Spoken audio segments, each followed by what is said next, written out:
So today let's talk about the movie Flight Risk. I know you've seen the trailer. If not, here's a little bit of the trailer right here. There's a badass woman right there. She about to do some crazy shit. Yo, Eric Foreman, what's good, boy? You doing movies. I still see you doing movies. That's good. You out here. Mark Wahlberg. Marky Mark. There he is. Directed by that one guy who can't control what he says when he's on the phone. And I know, Mel Gibson is very controversial. That is a guarantee. But Hacksaw Ridge though? Bro, Lethal Weapon? Those are some good movies. And I do have to acknowledge that he is a controversial motherfucker. And apparently an ambassador to Hollywood? Why? Who knows? I don't know. He just is. That's just what's going on. I mean, I love a good action movie. And I honestly wanted to see what this one was about. It takes place in a plane, very clearly. And, you know, it's obviously going to be one set for the most part the whole time. And I kind of wanted to see what they would do with this movie. Essentially, Winston knows a little bit too much about this crime boss Moretti's business. You know, skimming a little money off the top. Madeline Harris is the person who is going to transport Winston.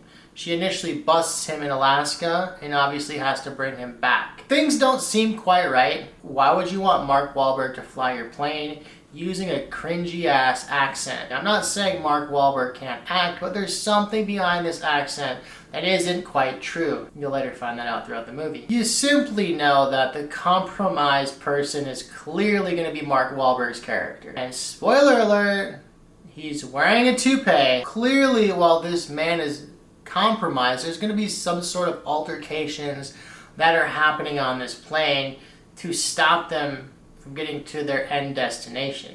And that's kind of what the movie's about, to sum it up. Otherwise, why would it be called Flight Risk? I do want to do an honorary mention of a character. I won't go deeper than this, but there's a sexy motherfucker named Hassan, and he will keep you entranced with his voice the entire time. Should you go see this in theaters? Sure, why not? If you're an AMC A-lister, definitely go check it out. I enjoyed the movie to an extent. It wasn't my cup of tea. And to be honest, I'm not gonna lie, Topher Grace was one of the biggest reasons why I wanted to see the movie, because I don't know, I was a big That 70s Show fan. I want to see Venom get some work, bro. He was in Home Economics with Jimmy Tatro, and that show got canceled. I just wanted to see how this film would do. Obviously, if you look this movie up and you've seen the reviews are not great.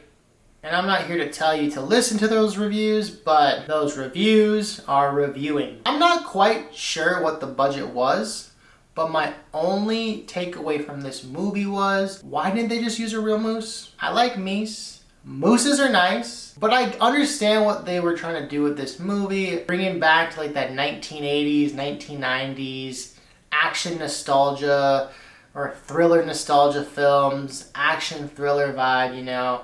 And I feel like the idea was great, but for me personally, the execution wasn't there. I feel like most films are worth the watch at least one time. Shout out Madam Web.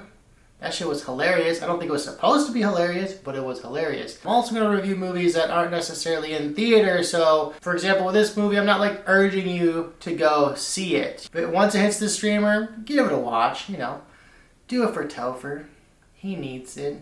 And with that in mind, there's that new Megan Fox movie, well, not so new now, but that movie Subservient about the AI, and I feel like that's going to be my next video. Make sure to like, comment, and subscribe, and if you want to see more movie reviews, you know what to do. Comment down below as well what movie on streamers that you'd like to see next, and also what movies in theaters, if you still go to the theaters, are you wanting to see.